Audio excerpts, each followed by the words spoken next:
अध्याय 1 भूमिका कार्तिक मास और तुलसी विवाह का महत्व। कार्तिक मास हिंदू धर्म में सबसे पवित्र और शुभ मास माना जाता है। शास्त्रों में कहा गया है, कार्तिकम नाम मासानाम पवित्राणाम च पावनम, अर्थात सभी महीनों में कार्तिक मास सबसे पवित्र है। इसी मास की शुक्ल पक्ष की एकादशी को एक विशेष पर्व आता है, देव उठनी एकादशी, जिसे तुलसी विवाह के रूप में भी मनाया जाता है। यह वो दिन होता है जब भगवान विष्णु 4 महीनों की योग निद्रा के बाद पुनः जागते हैं। भक्तगण इस दिन भगवान की पूजा कर विवाह उत्सव का आयोजन करते हैं, जिसमें तुलसी माता का विवाह शालिग्राम यानी भगवान विष्णु के प्रतीक से संपन्न किया जाता है। कार्तिक मास का महत्व। पौराणिक ग्रंथों में कहा गया है कि इस मास में किए गए हर धार्मिक कर्म का फल अनंत गुना बढ़ जाता है। स्नान, दान, दीपदान, व्रत, कथा श्रवण सब कुछ इस माह में विशेष फलदायक होता है। कार्तिक मास की सुबह ब्रह्म मुहूर्त में स्नान कर दीपक जलाना, भगवान विष्णु और तुलसी की पूजा करना मनुष्य के सारे पापों को नष्ट करता है। कथा है कि जब माता लक्ष्मी ने स्वयं भगवान विष्णु से पूछा कि हे प्रभु, पृथ्वी पर कौन सा मास आपको सबसे प्रिय है, तो श्री हरि ने उत्तर दिया, मम प्रियतमो मासः कार्तिकः, अर्थात मुझे कार्तिक मास अत्यंत प्रिय है। देव उठनी एकादशी का अर्थ। आषाढ़ मास की शुक्ल एकादशी को भगवान विष्णु योग निद्रा में चले जाते हैं। इस अवधि को चातुर्मास कहा जाता है, जो लगभग 4 महीनों तक चलता है। इन 4 महीनों में विवाह, मांगलिक कार्य आदि नहीं किए जाते। जब कार्तिक शुक्ल एकादशी आती है तो भगवान विष्णु अपनी योग निद्रा से जागते हैं, इसलिए इस दिन को देव उठनी एकादशी कहा जाता है। भक्तगण इस दिन बड़े उल्लास से कहते हैं, उठो देवा, बैस देवा, जागो देवा श्रीहरि, 4 महीने सोवत रहे, अब जागो देव नारायणी। भगवान के जागने के साथ ही समस्त मांगलिक कार्य, विशेषकर विवाह संस्कार, पुनः आरंभ होते हैं। तुलसी विवाह का धार्मिक महत्व। तुलसी विवाह केवल एक धार्मिक अनुष्ठान नहीं, बल्कि भक्ति, प्रेम और पवित्रता का प्रतीक है। तुलसी माता को भगवान विष्णु की अति प्रिय पत्नी कहा गया है। कहा जाता है, तुलसी बिना विष्णु पूजा अधूरी है। इस दिन जब तुलसी विवाह होता है तो वो केवल एक पौधे और पत्थर का विवाह नहीं होता, बल्कि ये आत्मा और परमात्मा के मिलन का उत्सव होता है। तुलसी का प्रतीकात्मक अर्थ। तुलसी केवल एक पौधा नहीं है, वो जीवन की शुद्धता, भक्ति और निष्ठा का प्रतीक है। जिस घर में तुलसी का पौधा होता है, वहाँ देवी लक्ष्मी का वास माना जाता है। संध्या के समय तुलसी के पास दीपक जलाना नकारात्मक ऊर्जा को दूर करता है और वातावरण में दिव्यता भर देता है।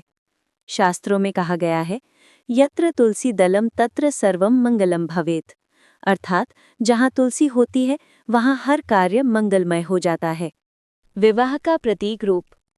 तुलसी विवाह भगवान विष्णु और वृंदा यानी तुलसी के दिव्य प्रेम की कहानी से जुड़ा हुआ है।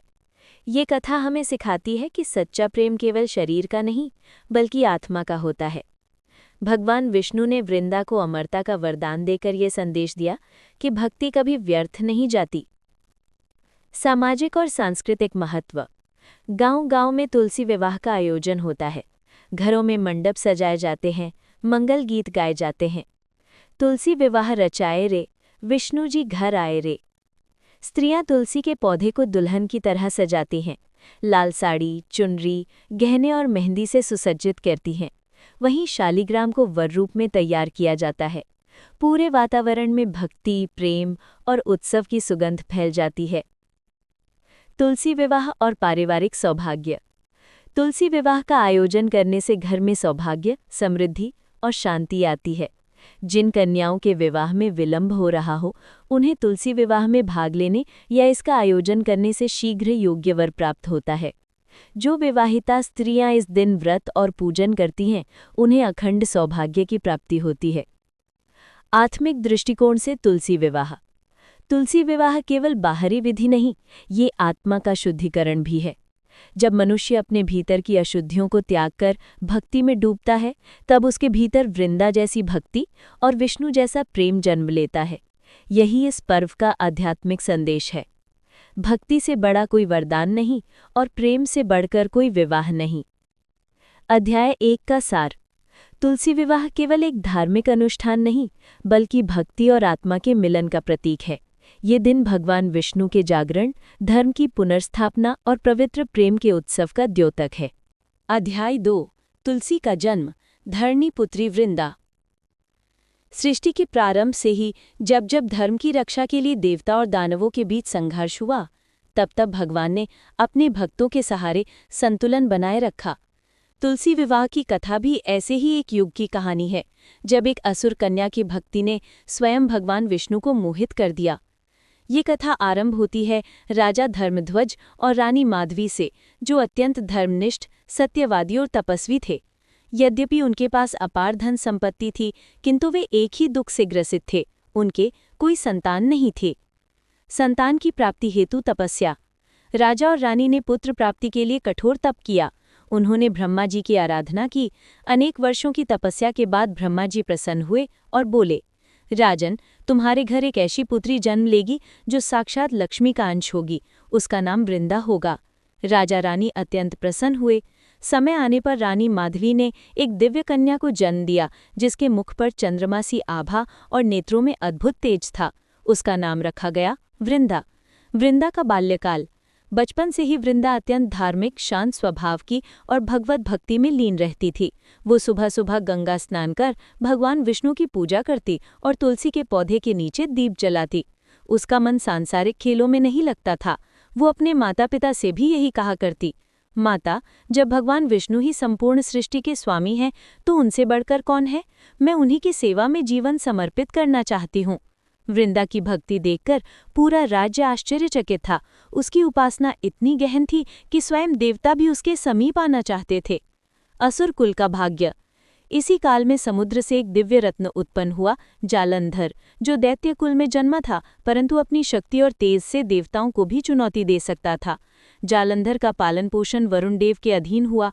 वो अत्यंत पराक्रमी, रूपवान और दैत्यों का नायक बना।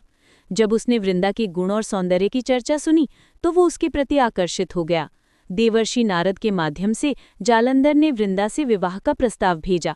पहले तो वृंदा ने कहा, मैं केवल भगवान विष्णु की उपासिका हूँ, किसी अन्य का चिंतन भी नहीं करती। परंतु देवताओं के वरदान और ब्रह्मा के आदेश से वृंदा का विवाह अंततः जालंधर से हुआ। विवाह और वृंदा का धर्मपालन।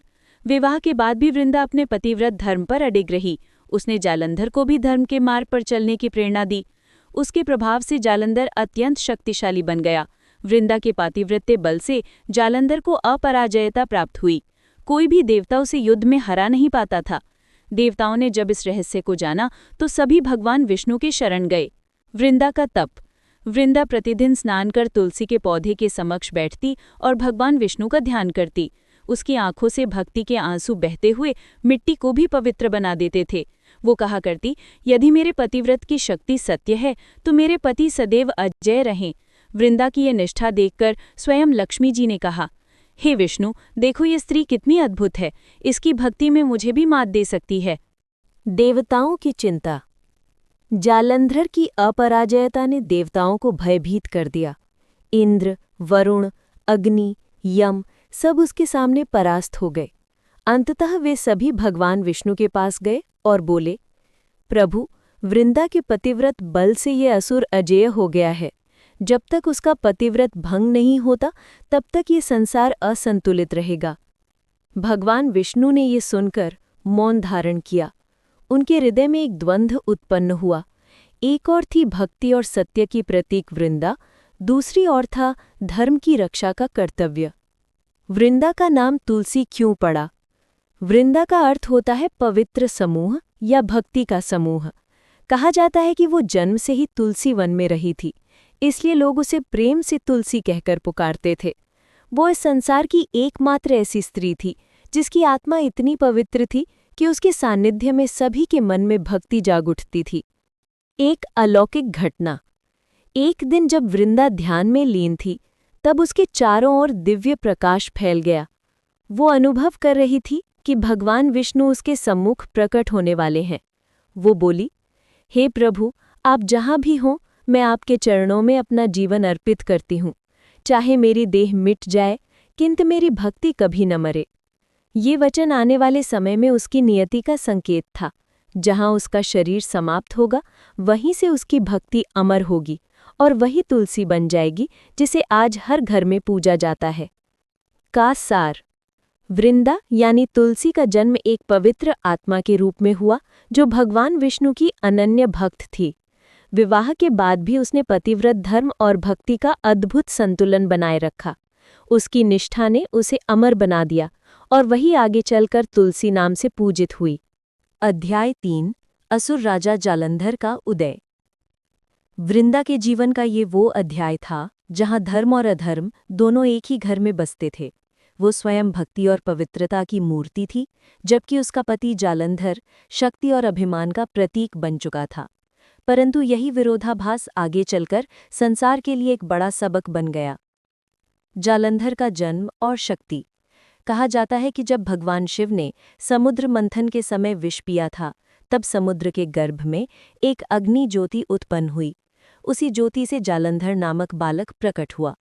समुद्र ने उसे पुत्रवत अपनाया और इसलिए उसका नाम पड़ा जालंधर, अर्थात जल में उत्पन्न होने वाला। बालक जालंधर असाधारण तेज और बल से युक्त था। जन्म से ही उसके शरीर में अद्भुत आभा थी। वो देवताओं के समान सुंदर और दैत्यों के समान पराक्रमी था। समुद्र ने उसे वरुण देव के पास शिक्षा के लिए भेजा, जहां उसने शस्त्र, नीति और युद्धकला का गहन ज्ञान प्राप्त किया। युवा होने पर जालंधर ने देखा कि देवता सदा असुरों को दबाते रहते हैं। वो बोला, यदि देवता स्वयं को श्रेष्ठ मानते हैं तो मैं उन्हें दिखाऊंगा कि असुर भी धर्मपालक हो सकते हैं। शुरुआत में उसके विचार सत्यमार्गी थे, किंतु धीरे धीरे उसमें अहंकार का बीज अंकुरित होने लगा। अपनी शक्ति का घमंड उसे देवताओं से टकराने के लिए प्रेरित करने लगा। उसने इंद्रलोक पर चढ़ाई की और इंद्रदेव को युद्ध में परास्त कर दिया। देवता भयभीत होकर भगवान विष्णु के पास पहुंचे, परंतु भगवान ने कहा, जब तक जालंधर की पत्नी वृंदा का पतिव्रत बल अटूट है, तब तक उसे कोई पराजित नहीं कर सकता। वृंदा की भक्ति का प्रभाव। वृंदा अपने पति के लिए प्रतिदिन भगवान विष्णु का स्मरण करती थी। वो व्रत रखती, पूजा करती और अपने पति की लंबी आयु के लिए प्रार्थना करती। उसकी निष्ठा इतनी गहन थी कि जब वो ध्यान में बैठती तो उसके शरीर से दिव्य तेज निकलता और दूर कहीं युद्ध में जालंधर के चारों ओर एक अदृश्य कवच बन जाता। वृंदा का ये पतिव्रत कवच जालंधर को अजेय बनाता था। देवता कितनी भी शक्ति लगा लें, वो हर बार विजयी होता। जालंधर का बढ़ता अहंकार। हर जीत के साथ जालंधर का अभिमान बढ़ता गया। उसने कहा, मैं ही सृष्टि का स्वामी हूँ। शिव, विष्णु, ब्रह्मा ये सब मेरे आगे कुछ नहीं। ये सुनकर देवताओं ने भयभीत होकर भगवान शंकर से निवेदन किया, प्रभु, ये असुर ब्रह्मांड का संतुलन बिगाड़ रहा है, कृपया इसका नाश कीजिए। भगवान शंकर ने कहा, वो वृंदा के पतिव्रत के कारण अजेय है। जब तक वो धर्म में स्थित है, तब तक उसका नाश असंभव है। वृंदा और जालंधर का प्रेम। यद्यपि जालंधर अत्यंत शक्तिशाली और कभी-कभी अहंकारी था, फिर भी वो वृंदा का गहरा सम्मान करता था। वो कहता, वृंदे, तेरी भक्ति ही मेरी ढाल है। जब तक तू मेरे साथ है, कोई मुझे हरा नहीं सकता।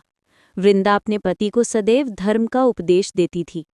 प्राणनाथ, शक्ति का उपयोग सृष्टि की रक्षा के लिए होता है, न कि विनाश के लिए। देवता भी ईश्वर के अंश हैं, उनसे वैर मत करो। जालंधर मुस्कुराकर कहता, प्रिय, मैं केवल न्याय चाहता हूँ। जब देवता असुरों को नीचा दिखाते हैं तो क्या मुझे चुप रहना चाहिए? वृंदा मौन हो जाती, क्योंकि वो जानती थी कि जब अहंकार बुद्धि पर पर्दा डाल देता है, तब तर्क व्यर्थ हो जाता है। देवताओं की हार और विष्णु से प्रार्थना। जालंधर ने इंद्रलोक, यमलोक और वरुण लोक तक जीत लिया था। देवता चारों ओर से हार चुके थे। वो सब मिलकर भगवान विष्णु के पास पहुंचे और बोले, प्रभु, अब केवल आप ही हमारी रक्षा कर सकते हैं। जालंधर की शक्ति उसकी धर्मपत्नी वृंदा के पतिव्रत से उत्पन्न हुई है। जब तक वो भक्ति नहीं टूटती, संसार संकट में रहेगा। भगवान विष्णु गंभीर हो गए। उन्होंने ध्यान में वृंदा का रूप देखा, एक ऐसी स्त्री जो पूर्ण भक्ति में लीन है। वो बोले, ये संसार अद्भुत है। एक भक्त की निष्ठा से असुर भी देवता को हरा सकता है। वृंदा का तप और भविष्य की भूमिका। वृंदा को सांसारिक बातों से कोई लेना देना नहीं था। वो हर सुबह भगवान विष्णु की पूजा करती, तब अपने पति को आशीर्वाद देती थी, आप धर्म के मार्ग पर रहें, यही मेरी प्रार्थना है। परंतु उसके पति के हृदय में धीरे धीरे अहंकार का अंधकार फैल रहा था। ये वही अंधकार था जो आगे चलकर वृंदा के जीवन को बदल देगा और तुलसी विवाह की कथा का मूल कारण बनेगा। वृंदा ने कई बार भगवान विष्णु से प्रार्थना की, हे प्रभु, यदि मेरा पतिव्रत सच्चा है तो मेरे पति कभी धर्म से विचलित न हों। भगवान विष्णु मुस्कुराए, परंतु उन्हें ज्ञात था कि धर्म के संतुलन के लिए अब एक परीक्षा आवश्यक है, वृंदा की परीक्षा। अंतर्मन का संकेत। एक रात्रि को जब वृंदा ध्यान में बैठी थी तो उसे एक दिव्य संकेत मिला। वृंदे, तेरी भक्ति अमर होगी, परंतु इस संसार में धर्म के लिए तुझे एक परीक्षा देनी होगी। वो समझ नहीं पाई कि इसका अर्थ क्या है, पर उसके मन में एक हलचल उठी। उसे लगा मानो कुछ बड़ा होने वाला है। वो बोली, हे प्रभु, जो भी आपकी इच्छा हो मैं स्वीकार करती हूँ, पर मेरी भक्ति अटूट रहे, यही मेरी प्रार्थना है। अध्याय 3 का सार। असुर राजा जलंधर का जन्म दिव्य शक्ति से हुआ और वृंदा के पतिव्रत बल के कारण वो अजेय बन गया। परंतु शक्ति का साथ जब अहंकार से होता है तो विनाश निश्चित है। अब आगे कथा मोड़ लेगी जब भगवान विष्णु स्वयं धर्म की रक्षा के लिए एक कठिन निर्णय लेंगे। अध्याय 4। देवताओं की व्यथा और भगवान विष्णु की योजना। असुर राजा जालंधर के अहंकार ने तीनों लोकों में आतंक मचा दिया था। स्वर्गलोक के द्वार बंद हो चुके थे। इंद्र, वरुण, यम, अग्नि सभी देवता भय से थरथरा उठे थे। जालंधर न केवल अजेय था, बल्कि अब वो स्वयं को ईश्वर से भी श्रेष्ठ समझने लगा था। और उसकी इस शक्ति का रहस्य था वृंदा का पतिव्रत। देवताओं की सभा। एक दिन समस्त देवता एकत्र हुए। इंद्रदेव बोले, हम सब युद्ध में परास्त हो चुके हैं, अब हमारी रक्षा केवल श्रीहरि ही कर सकते हैं। अग्निदेव ने कहा, वृंदा का पतिव्रत बल ही जालंधर की ढाल है, जब तक वो नष्ट नहीं होता तब तक हमें विजय नहीं मिल सकती। वरुण देव बोले, परंतु वृंदा कोई साधारण स्त्री नहीं, वह साक्षात भक्ति की मूर्ति है, उसके साथ छल कैसे किया जा सकता है। देवता दुविधा में थे। धर्म की रक्षा के लिए उन्हें अधर्म जैसा कदम उठाना पड़ सकता था। अंततः वे सभी वैष्णव लोक पहुंचे, जहां भगवान विष्णु योग निद्रा में नहीं बल्कि ध्यान में लीन थे। भैरना 35। देवताओं की प्रार्थना। देवताओं ने भूमि पर सिर झुकाया और कहा, हे श्रीहरि, आप ही त्रिलोक के पालक हैं। जालंधर ने स्वर्गलोक छीन लिया है, यज्ञवेद सब रुक गए हैं, धर्म संकट में है, कृपा कर हमें उद्धार दीजिए। भगवान विष्णु ने नेत्र खोले, मंद मुस्कान के साथ बोले, मुझे ज्ञात है कि ये सब वृंदा के पतिव्रत बल से हो रहा है। उसकी भक्ति सच्ची है, वो मेरा अंश है, मैं उसका अपमान नहीं करना चाहता। इंद्र बोले, प्रभु, लेकिन जब तक उसका पतिव्रत भंग नहीं होता जालंधर का विनाश असंभव है। विष्णु बोले, तब धर्म और भक्ति दोनों की परीक्षा होगी। विष्णु का द्वंद्व। भगवान विष्णु का हृदय दुविधा में था। एक ओर थी वृंदा, उनकी परम भक्त, जिसने बचपन से ही उन्हें आराध्य माना था, और दूसरी ओर था धर्म, जिसकी रक्षा का भार उन्हीं पर था। वे स्वयं से बोले, यदि मैं वृंदा की भक्ति को तोड़ दूं तो यह अधर्म होगा, पर यदि मैं चुप रहूं तो अधर्म संसार को निगल लेगा। तो क्या धर्म की रक्षा के लिए मुझे स्वयं को कठोर बनाना होगा? ये सोचकर उन्होंने निर्णय लिया, मैं उसे अपमानित नहीं करूंगा, बल्कि उसे मोक्ष की मार्ग दूंगा। योजना का निर्माण। भगवान विष्णु ने देवताओं से कहा, जलंधर का अंत तभी होगा जब वृंदा अपने पति को मृत समझे और उसका पतिव्रत विचलित हो जाए। देवता बोले, परंतु ये कैसे संभव होगा प्रभु? विष्णु ने कहा, मैं स्वयं जलंधर का रूप धारण करूंगा और वृंदा के समक्ष उपस्थित होऊंगा। जब वह मुझे अपने पति के रूप में देखेगी तब उसका पतिव्रत भंग होगा और धर्म की स्थापना होगी। देवता चकित रह गए। ये योजना सुनकर ब्रह्मा ने कहा, प्रभु, ये कठिन है, परंतु आपका हर कर्म धर्म के लिए होता है, हम आपके निर्णय के साथ हैं। वृंदा के मन की स्थिति। उधर वृंदा अपने पति के युद्ध पर जाने से चिंतित थी।